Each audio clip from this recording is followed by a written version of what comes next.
The first reading today, we hear about Moses going up to Mount Nebo on the plains of Moab. And so it's in this area that faces Jericho. So in other words, down by the Dead Sea, which is the lowest spot on earth. And yet there are these mountains that rise from there. And in that spot, as it describes, there is one particular mountain that up at the top you can see north and south, east and west. You think about what it talks about. Everything as far as Dan, which is all the way up on the border of Lebanon, all the way down to the Negeb, which is all the way down to the south. So you're talking 80 miles that you can see on a clear day, I guess, but it is a massive area.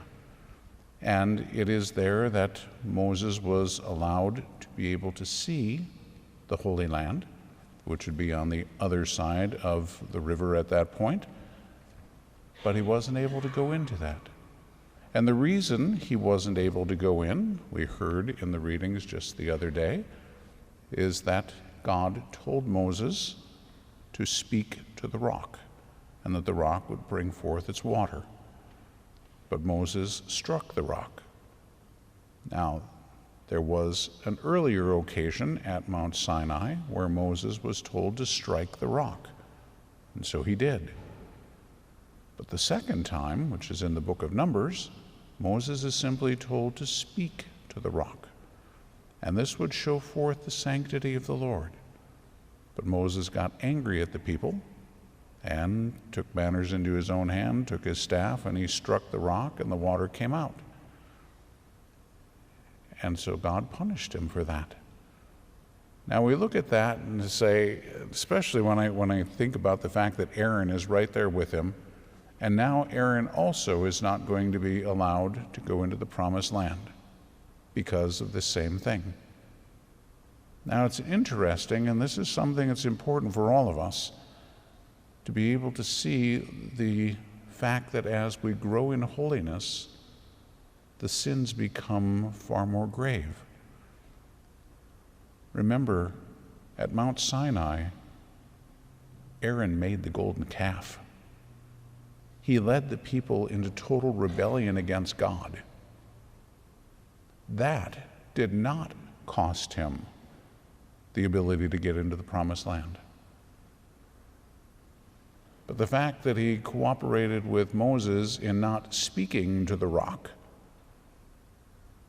that cost him being able to get into the Holy Land.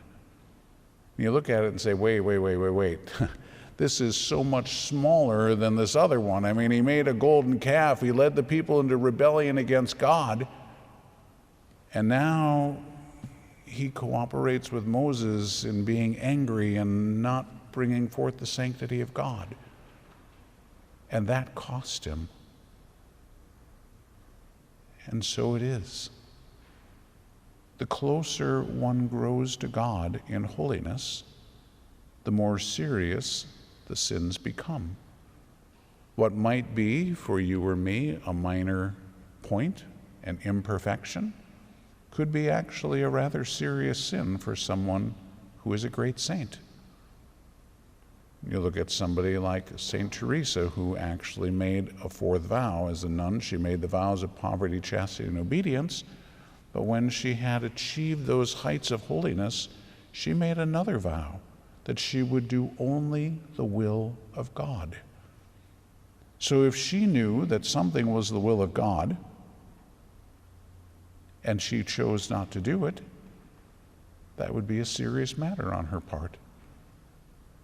You and I might look at it and go, what, that minor little thing? Give me a break. What's the big deal?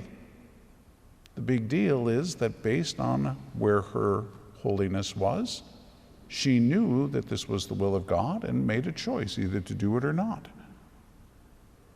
You and I, we don't even have a clue if it's the will of God sometimes. And consequently, not doing it isn't as serious a matter. Now, you might look at that then and say, well, if that's the case, then it's better if I don't grow in holiness, because ignorance is bliss, and if I don't know the will of God, then I'm not going to be held responsible. Well, you're going to be held responsible for not growing in holiness. So, which is worse? Obviously, the latter. So we have an obligation to grow in holiness, and we have an obligation to strive to conform ourselves to the will of God. Now, again, you can look at it and say, yeah, but look at the effect if you don't do the will of God. That's assuming that you knew what the will of God was. And the more that you are conformed to the will of God, the more freedom you have. Remember, God's will is perfect. God's will is only what is the best. So when we look at it and say, no, I'd rather do my own will, what we're saying is, number one, I would rather do something less than what is the best. Number two, it's total pride because I want to do it my way. I want to be in total control of whatever the situation is. And number three, it is a total disregard for God. It is placing ourselves higher than God. Not that that's what we're thinking about at the time, but that's the reality. Well, I know what God's will is, but I don't care. I'm doing it my way because my way is better than God's. Talk about arrogance. But isn't that exactly what we do? Comes right back down to the devil. I will not serve. So we need to be very careful. Moses, we are told in Scripture, became the meekest man on the face of the earth. Meekness being the virtue opposite of anger. The people of Israel pushed him to the point that he got really angry. And in his anger, he did something really, really stupid. I'm sure we can all relate to that. We've probably all gotten pretty angry at some point and probably done something really, really stupid. That's what Moses did. Now you could look at it and say, well, those people of Israel, I mean, come on. Yeah, we can look at our own lives too and say, well, it's this person's fault that I got angry. No, it's not. If I got angry, that was me. Yeah, maybe that person was doing something really bad. I'm the one that got angry, and I'm the one that did something stupid. I can't blame that on anybody else other than me. That's exactly what God is doing with Moses. It was Moses' decision to get angry and to be disobedient. It was Moses' decision to do something prideful. And so that was not something you could blame on the people. So we have to take responsibility for our own sins.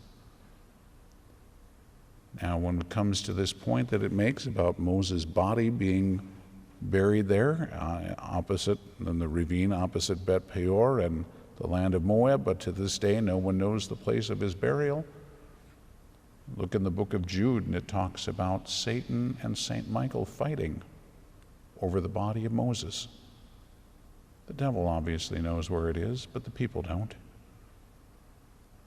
I don't know if Moses was buried on Mount Nebo, because it doesn't say that.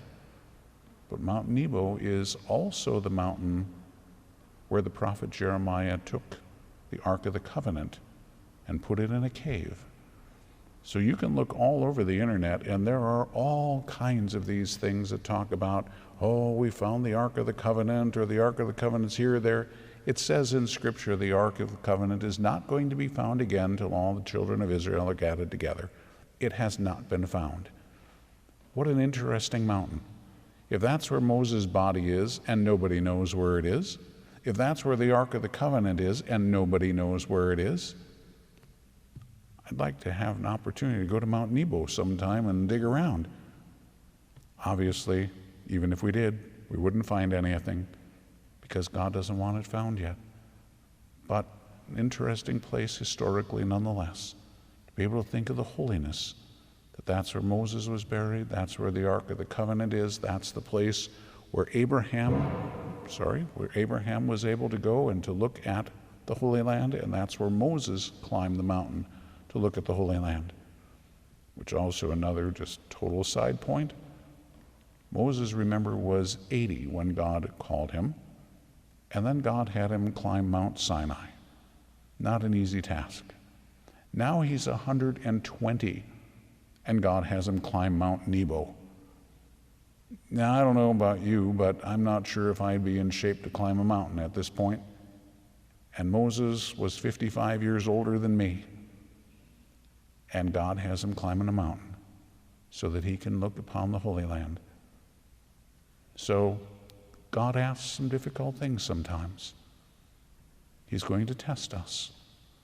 The question is, are we willing to do what he wants us to do? Are we willing to conform our will to his?